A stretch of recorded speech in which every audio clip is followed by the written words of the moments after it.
Dear students, today we discuss in the microeconomics. The topic is what? Opportunity cost. Opportunity cost. आइए student next slide से देखते हैं यहाँ पे क्या लिखा है अपॉर्चुनिटी कॉस्ट में। As the resources are scarce the society is always force to make choice. Students क्या कह रहा है, जो रिसोर्स है मेरे पास वो क्या है, लिमिटेड है, स्कार्स है, कम है, और सोसाइटी को क्या करना है उस गिवन रिसोर्स से, ठीक है, हमें क्या करना है, चॉइस करना है। ओके, हमें क्या लेना है उसमें से क्या करना है, चॉइस करना है, सेलेक्ट करना है। To produce more of one good a certain amount of other good has to be sacrifice. हमें एक गुड के प्रोडक्शन को इंक्रीज करने के लिए हमें अदर गुड्स के सर्टेन अमाउंट्स को क्या करना पड़ेगा, सैक्रिफाइस करना पड़ेगा।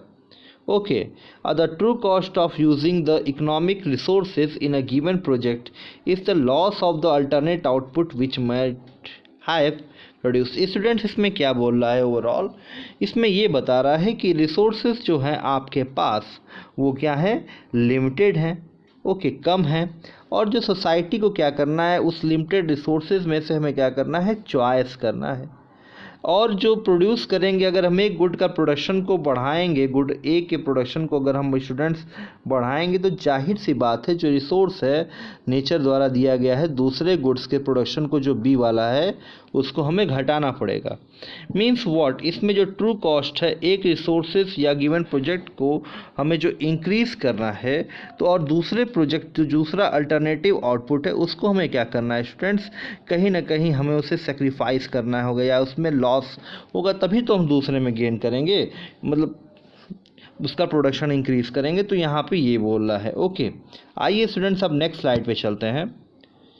यहाँ पे एक डिफिनीशन लिखिए स्टूडेंट्स, इसको ध्यान से समझिएगा। अपॉर्चुनिटी, यही मेन इसका डिफिनीशन है। ओके, ये मेन इसका यही, अगर अपॉर्चुनिटी कॉस्ट आपकी एग्जामिनेशन में पूछेगा आपको यही लिखना है और एक एग्जाम्पल देना है। Opportunity cost is the cost of next best alternative foregone. क्या बोल रहा है स्टूडेंट्स, अपॉर्चुनिटी कॉस्ट क्या है, cost of next best alternative foregone. मान लेते हैं मिस्टर पीटर एक किसी कंपनी में जॉब करते हैं, मान लेते हैं टीसीएस में वो जॉब करते हैं। ओके, और टीसीएस में उनको मिलता है स्टूडेंट्स कितना, 50,000। ओके, और उनको एक और कंपनी से ऑफ़र आया, एक और कंपनी से उनको ऑफ़र आ गया, मान लीजिए रिलायंस से ऑफ़र आ गया, और उसमें उनको 80,000 मिल रहा है पर मंथ। ओके, तो यहाँ पे क्या होगा स्टूडेंट्स, जो इनको 80,000 मिल रहा है, ये क्या करेंगे, ये इस वाले 50,000 के जॉब से ये स्विच कर जाएंगे किधर स्टूडेंट्स, 80,000 की जॉब पे। मतलब क्या हुआ, इनके लिए जो नेक्स्ट बेस्ट अल्टरनेटिव है वो 80,000 की जॉब है, और ये फॉरगॉन क्या करेंगे स्टूडेंट्स, ये करेंगे 50,000 की जॉब। मतलब कि opportunity cost is the next best alternative foregone. Opportunity cost क्या है, अपॉर्चुनिटी लॉस्ट भी होता है, मतलब आपने 50,000 की जॉब छोड़ी और आपने 80,000 की जॉब जो पकड़ी है उसे क्या बोलेंगे, नेक्स्ट बेस्ट अल्टरनेटिव। और आपने फॉरगॉन क्या किया स्टूडेंट्स, आपने अपॉर्चुनिटी क्या लॉस्ट किया, 50,000 की। तो आप एक चीज़ छोड़ दो, दूसरा चीज़ पकड़ रहे हो। ठीक, यही क्या है स्टूडेंट्स, आपकी क्या है, अपॉर्चुनिटी कॉस्ट की डिफिनीशन है। एक और एग्जाम्पल लेके और अच्छे से समझते हैं स्टूडेंट्स। आइए देखते हैं क्या बोल रहा है। Suppose you have 20,000 rupees and you want to purchase one laptop and a LED with 20,000 only in hand, you can not have both.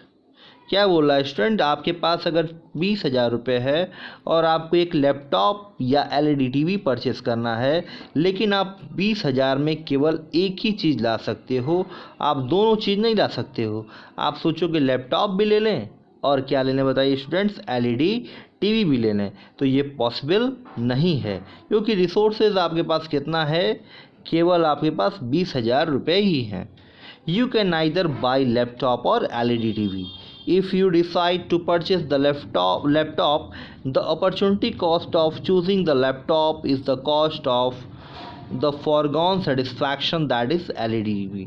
अगर आप लैपटॉप परचेस करने चाहोगे ठीक है, आपने क्या डिसाइड किया स्टूडेंट्स? आपको लैपटॉप परचेज करना है।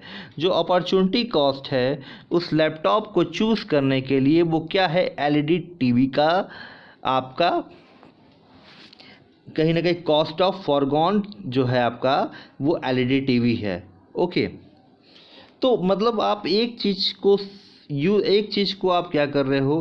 कैच कर रहे हो, दूसरे चीज़ को कहीं ना कहीं आपको ड्रॉप करना पड़ रहा है। मतलब एक चीज़ आपको खरीदना है और एक चीज़ को आपको छोड़ना है। और रिसोर्सेज आपके पास कितने हैं स्टूडेंट्स? केवल 20,000 रुपये ही हैं। Okay, This example clearly demonstrates a fundamental economic condition. As the resources are limited, we can always forced to make the choice between the alternative commodities. Alternative commodities से मुझे क्या करना है? चॉइस करना है, बिकॉज रिसोर्सेज मेरे पास क्या है स्टूडेंट्स? लिमिटेड हैं, और उन रिसोर्सेज से हमें क्या करना है?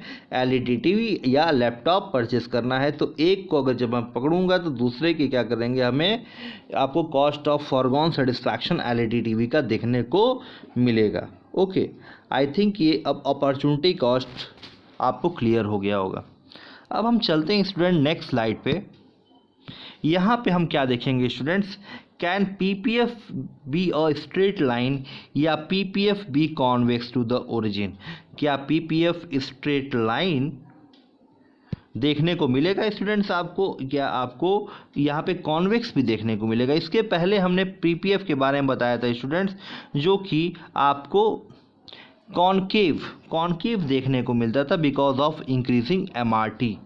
ओके, अब देखिएगा स्टूडेंट्स, अगर आप पीपीएफ वाली वीडियो को नहीं देखें स्टूडेंट्स तो आप प्लीज़ आप उस वीडियो को ज़रूर देख लीजिए, तब आपको और अच्छे से ये टॉपिक क्लियर होगा। ओके, यहाँ क्या बोल रहा है students? Can PPF be a straight line? देखिए कैसे PPF can be a straight line if we assume MRT is constant. क्या बोल रहा है स्टूडेंट्स? अगर एमआरटी कांस्टेंट रहेगा तब आपको पीपीएफ कैसा देखने को मिलेगा? कुछ यूँ देखने को मिलेगा, स्ट्रेट। क्या देखने को मिलेगा? स्ट्रेट। इसके पहले वाले पीपीएफ में क्या था? आपको कॉनकेव देखने को मिल रहा था, कुछ ऐसा देखने को मिल रहा था। क्यों? क्योंकि वहाँ पे एमआरटी कांस्टेंट नहीं था, एमआरटी क्या था स्टूडेंट्स? आपका इंक्रीजिंग था।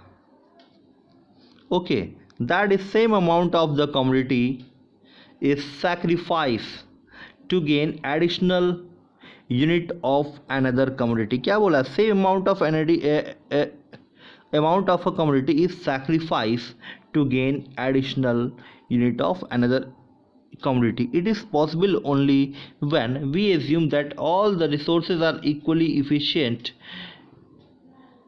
in production in all good. In such a case PPF will be straight line, जो कि आपको देखने को मिल रहा है। मतलब क्या है स्टूडेंट्स? यहाँ पे बस एक लाइन में आप समझ जाओगे। ये एमआरटी जो कांस्टेंट है, इसका मतलब क्या है? जो आप सेक्रीफाइस कर रहे हो एक गुड का, मतलब अगर आप गुड सेक्रीफाइस वाई कर रहे हो, गुड एक्स को गेन कर रहे हो, इन दोनों के जो बीच का जो रिलेशन है वो क्या है? आपको इक्वल देखने को मिलेगा। जितना ये सेक्रीफाइस कर रहा है उतना ही अगर ये गेन करेगा स्टूडेंट्स, तो इस हिसाब से क्या होगा? ये स्ट्रेट देखने को मिलेगा, आपको स्ट्रेट लाइन देखने को मिलेगा। और आप क्या बोलोगे? Because of the MRT constant the PPF can be straight line. Okay, अब हम बात करेंगे students, can PPF be convex to the origin? ये वाला कॉन्वेक्स होता है स्टूडेंट्स, ऐसे जो होगा वो कॉन्वेक्स होगा, और जो पहले बताया था वो क्या था स्टूडेंट्स? ऐसे कॉनकेव था। तो आपको एक बार कॉनकेव देखने को मिला, एक बार आपको स्ट्रेट लाइन, और ये लास्ट जो कंडीशन है स्टूडेंट्स ये कॉन्वेक्स है। ओके, देखिए कैसे PPF can be convex to the origin if MRT is decreasing. यहाँ पे स्टूडेंट्स एमआरटी क्या देखने को मिलेगा? आपको डिक्रीजिंग देखने को मिलेगा। Okay, if less and less unit of a commodity are sacrifice to gain additional unit of commodity. आप क्या कर रहे हो? कम से कम गुड्स का त्याग कर रहे हो। अगर आप गुड बाय का कम त्याग करोगे और additional unit of a commodity, आप जो क्या कर रहे हो? सेक्रीफाइस कर रहे हो एक कमोडिटी का to gain an additional unit of another commodity, दूसरे कमोडिटी को गेन करने के लिए पहले कमोडिटी का आपने ज़्यादा जो सेक्रीफाइस किया है, इसी कंडीशन को क्या बोलेंगे students, MRT decreasing. In such a case PPF is convex shape A shape curve in the figure this 1.5 में। स्टूडेंट्स यहाँ भी ये बोल रहा है आप एक कमोडिटी को ज़्यादा क्या कर रहे हो स्टूडेंट्स, यहाँ पे सैक्रिफाइस कर रहे हो अनदर यूनिट को गेन करने के, जो गेन कर रहे हो वो कम कर रहे हो। ओके और यहाँ पे क्या था, जितना ही गेन कर रहे थे उतना ही आप क्या कर रहे थे, जितना आप सेक्रीफाइस कर रहे थे उतना ही आप क्या कर रहे थे, गेन कर रहे थे। और इसके जो पहले वाला जो कॉनकेव था उसमें क्या था स्टूडेंट्स, अब कॉन्वेक्स का जब जस्ट अपोजिट होगा। ओके यहाँ पे क्या होगा, MRT is what increasing, concave वाले में क्या था MRT इंक्रीजिंग, मतलब आप क्या करोगे, more and more unit of a goods are sacrifice to gain and additional unit of another commodity, बस यहाँ पे मोर एंड मोर कर दोगे। तो ये कंडीशन है स्टूडेंट्स प्रोडक्शन पॉसिबिलिटी फ्रंटियर की, कि प्रोडक्शन पॉसिबिलिटी फ्रंटियर क्यों स्ट्रेट लाइन होता है, बिकॉज ऑफ MRT कॉन्स्टेंट, क्यों आपका ये कॉन्वेक्स होता है बिकॉज MRT इज डिक्रीजिंग, और क्यों आपका ये कॉनकेव होता है because MRT is increasing. I hope students ये जो टॉपिक एकदम अच्छे से क्लियर हो गया होगा।